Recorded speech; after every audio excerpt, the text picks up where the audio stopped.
Hi, welcome to the Online Jewelry Academy. I'm Professor John Ahr and I'm your instructor. In this video, I'm going to show you some steps to making some great assembly jewelry.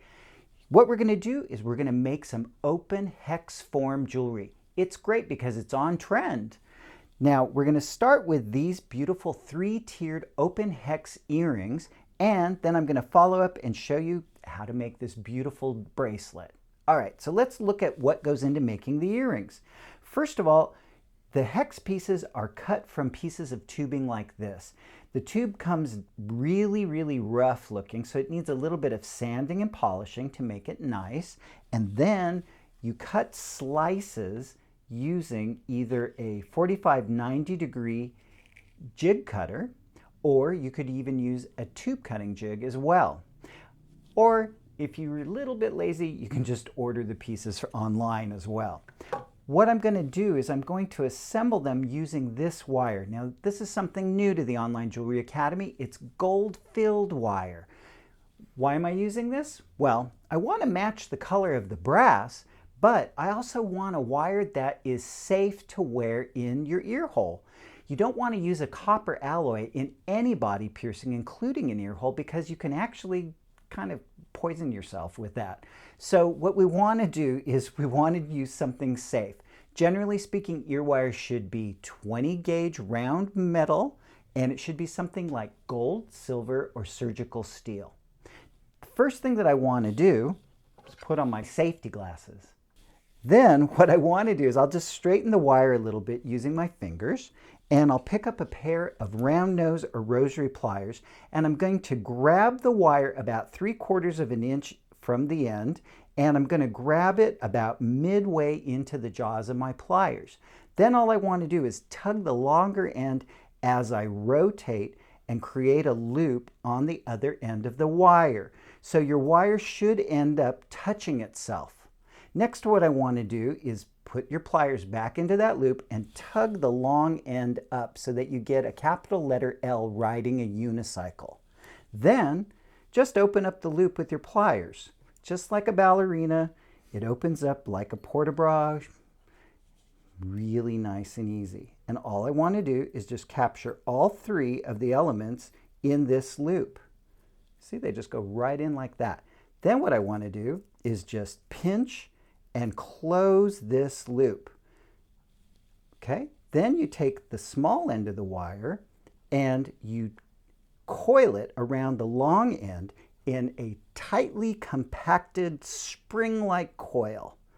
You want it to look beautiful. Now remember, consistency is important, so you might want to mark your pliers, and you might want to decide on how many times you're going to go around the wire. Personally, I think 3's the charm. And if you have any excess after going around 3 times and compressing your coil, all you need to do is just take a pair of diagonal cutters and then just cut off that little end,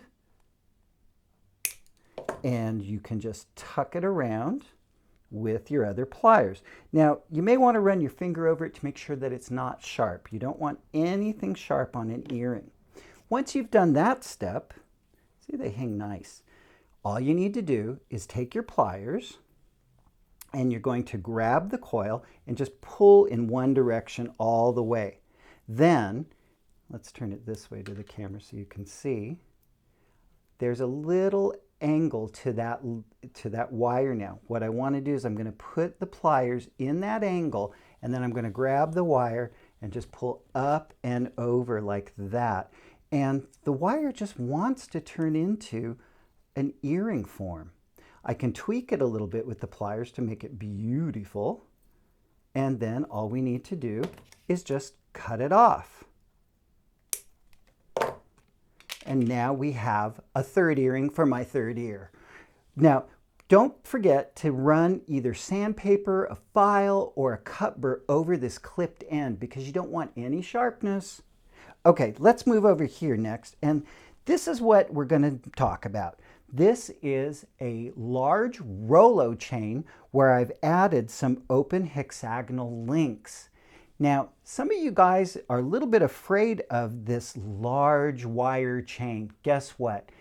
Just like in the dozens of assembly videos that I've made for you, It works like any other chain made up of jump rings. You just open them up the same way to accept new material. And in this case, what I did is I counted the number of loops in the large chain and inserted at different points these open form hexagonal shapes that were cut from the larger tube. And then on the end, I just added a jump ring from some brass wire that I had in my cabinet and a lobster claw.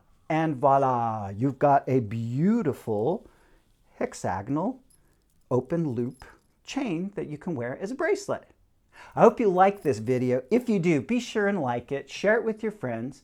Remember, you can see the whole Online Jewelry Academy playlist at onlinejewelryacademy.com, and if you click the button in the lower right-hand corner, you're instantly going to become a subscriber. Remember, you can follow us on Facebook, Instagram, and Twitter. And if you want to support the production of future Online Jewelry Academy videos, you can do so through a contribution at patreon.com. Okay, I know some of you guys are going to write me and say, where did you get these hex pieces? This video is being made in 2018, so the information might be out of date if you're watching this at a later date. If so, all you need to do is search for hexagonal tubing and you'll find pieces like this. But I got these from a source on Etsy called Raw Brass. It's in China, so it'll take a little while for you to receive your material, but you'll get it. Thanks for watching.